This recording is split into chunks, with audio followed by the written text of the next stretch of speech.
नमस्कार दोस्तों, मेरा नाम डॉक्टर अभिषेक रंगा है। आज के इस वीडियो एपिसोड के अंदर हम डेंगू पे बात करेंगे। डेंगू पे मैंने एक वीडियो पहले भी बनाया है, ये दूसरा वीडियो है। इस वीडियो के अंदर हम थोड़ा और विस्तार से जानेंगे डेंगू फीवर के बारे में।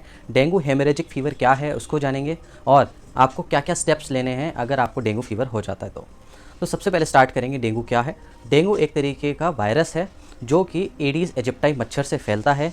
एक इंसान से दूसरा इंसान डायरेक्ट नहीं फैल सकता, मच्छर के थ्रू ही फैलता है, स्पेसिफिकली इस मच्छर के थ्रू।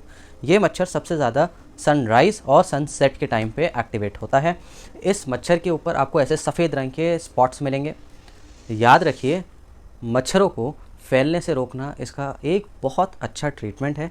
अगर आपने मच्छरों को फैलने से रोक लिया तो आपने 50% अपना विन ऑलरेडी कर लिया है।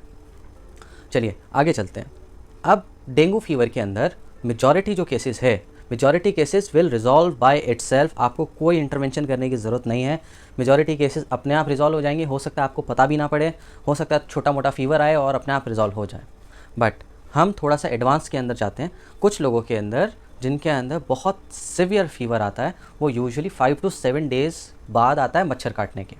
मच्छर काटते वक्त जब मच्छर ब्लड का फीड ले रहा होता है तब मच्छर के सलाइवा कभी कभार लीक कर जाता है ब्लड के अंदर, और उस सलाइवा के अंदर देयर आर चांसेस कि डेंगू वायरस प्रेजेंट हो। जब अपनी पॉपुलेशन को ये ग्रो करता है, उस वजह से आपके जो प्लेटलेट्स है उसकी मात्रा कम होने लगती है, क्योंकि ये आपकी प्लेटलेट्स के अंदर जाके अपनी पॉपुलेशन ग्रो करता है और आपकी प्लेटलेट्स को बर्स्ट करके बाहर आता है। ठीक है, अब ऐसे केस के अंदर होता यह है कि आपकी प्लेटलेट जो है वो बहुत तेज़ी से फॉल होती है। तो जब आपको 5 से 7 दिन बाद फीवर आने लगता है तो आपको बहुत हाई ग्रेड फीवर आता है।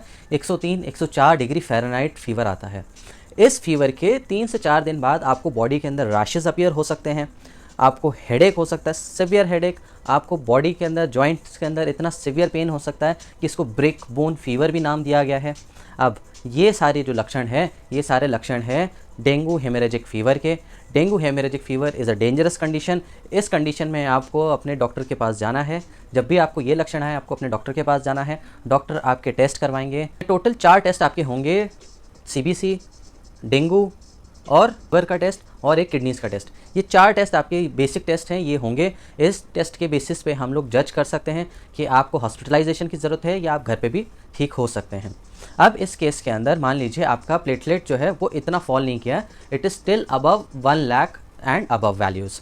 इस केस के अंदर हम डॉक्टर्स आपको सजेस्ट करेंगे कि आप प्लेंटी ऑफ वाटर लीजिए एंड इलेक्ट्रोलाइट बैलेंस कीजिए।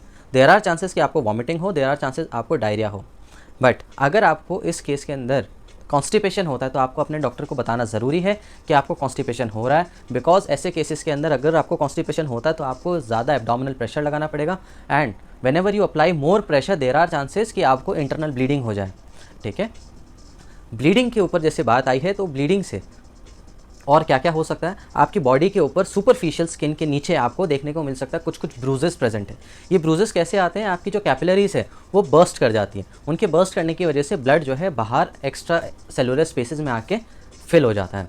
अब ये तो सुपरफिशियल है, ये इतना नुकसानदायक नहीं है, लेकिन यही चीज़ अगर इंटरनल ऑर्गन्स में होगी तो वो कितना डेंजरस होगा। इसीलिए अगर आपकी प्लेटलेट डाउन जा रही है तो डॉक्टर आपको सजेस्ट करेंगे कि आप हॉस्पिटल में एडमिट हों और हॉस्पिटल में ट्रीटमेंट लें। हॉस्पिटल के अंदर ट्रीटमेंट के अंदर भी सिमिलर प्रोटोकॉल यूज़ होता है। आपको सपोर्टिव केयर दी जाएगी और साथ के साथ plenty of fluids, constipation relief and cough relief. अगर आपको खांसी हो रही है तो उसका ट्रीटमेंट, प्लस अगर आपको कॉन्स्टिपेशन है तो उसका ट्रीटमेंट।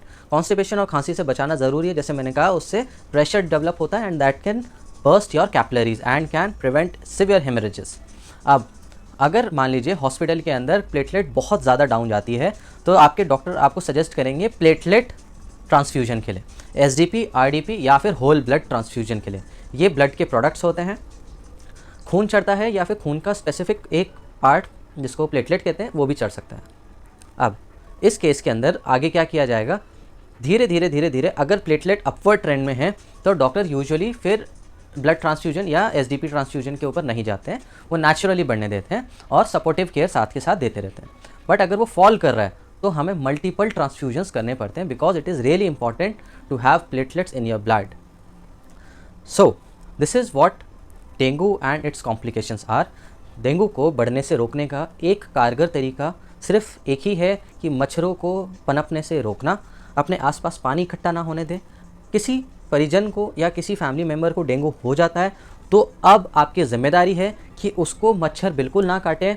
आप ये कह सकते हैं कि एक बार किसी को हो गया है तो अब उसको नहीं होने वाला है, फीवर अगर चल रहा है तो मच्छर काट भी जाए तो उसको अब दोबारा क्या ही होगा, लेकिन अब वो एक्टिव केस है, अब वो एक सोर्स ऑफ डेंगू बन जाते हैं। अगर उन्हें मच्छर काटेगा और वो मच्छर फिर किसी और को काटेगा तो देयर आर चांसेस कि वो वायरस जो है person to person via vector transfer हो जाए।